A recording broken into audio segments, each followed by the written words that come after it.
مرحبا حبيباتي، شلونكم؟ ان شاء الله تكونوا بخير. تشوفون هذا الفيديو راح يكون فيديو عمل قلادة التاتو من القماش. طبعا هاي القلادة مشهورة كلش، وهذا الفيديو هو من سلسلة افكار مستعجلة، السلسلة اللي انا مسويتها عمود نسوي بيها افكار بسرعة، وفيديو مستعجل نسوي بيه فكرة واحدة وتستفادون منها وانا هم استفاد من عندها. راح نسوي هاي القلايد الطالعة قدامكم على الشاشة، وان شاء الله رب تضبطوا ويانا. طبعا اول شغلة راح احتاج الى هذني الدانتيلات اللي يستعملوهن دائما محلات الخياطة، ومحلات اللي بيها الشرايط، ومحلات اللي بيها الأبر والخياطة والدقم وهذني الأشياء. دائما راح تلقوهن هناك، تقدرون تستعملون بس شريط أسود.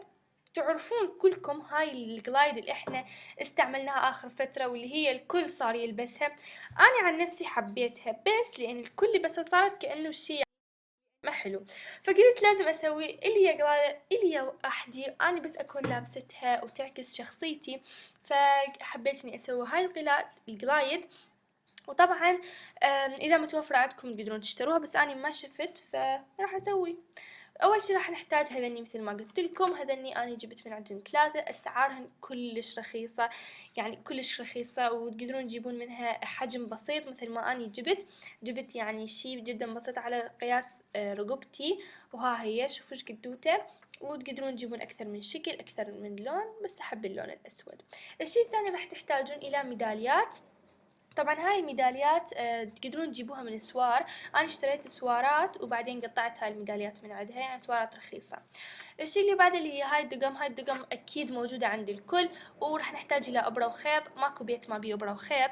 وهاي الدقم راح تلقوها عند امكم، واذا ما عندكم من هاي الدقم تقدرون تستعملون اي شغلة، مجرد انكم بس تحطون الخيط يعني تشلبون او توصلون الطرف بالطرف. بداية راح اخذ هاي الطباقة وما ادري شنو تسموها انتم، وراح احطها من الطرفين وبس. راح اقيس اول شي واهم شي يكون قياس الركبة ممتاز، يعني تاخذون مالتكم الشريط على قياس ركبتكم، لا اصغر ولا اقل، لان اذا اصغر راح تختنقون، واذا اكبر ما راح تطلع حلوة.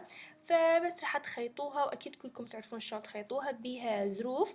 راح تدخلون الابرة بالزرف، يعني تدخلون الابرة بالزرفة مالتها، وراح تظلون تسوون نفس الشي. طبعا اكيد كلكم تعرفون شلون تخيطوها، واذا انتم ما تعرفون تخيطون او تجرحون من الابرة خلي احد كبير يخيط لكم. بعد ما تخلصون من الخياطة، هن بس اربع مرات، راح تقصون الخيط وصارت عندكم طباقة جاهزة، وتسوون الثانية. مثل ما تشوفون سويت هاي، هسه راح اسوي الثانية على مود تكمل عندي من هاي الجهة. وبس حطيت الميدالية. طبعا تقدرون تحطون ميدالية، تقدرون ما تحطون ميدالية، يعني عادي. وهذا كان شكلها بالنهاية. طبعا هاي مو رقبتي، هاي رقبة بنت اخويا، فلهذا بين شوية شكلها يعني مو تمام، لان رقبة بنت اخويا صغيرة. زين، وهذا كان شكلها النهائي. اتمنى يا رب ان شاء الله عجبكم الفيديو. تنسون تدعموني بلايك وشير وسبسكرايب، وهاي حساباتي بالانستغرام وسناب شات. مع السلامة.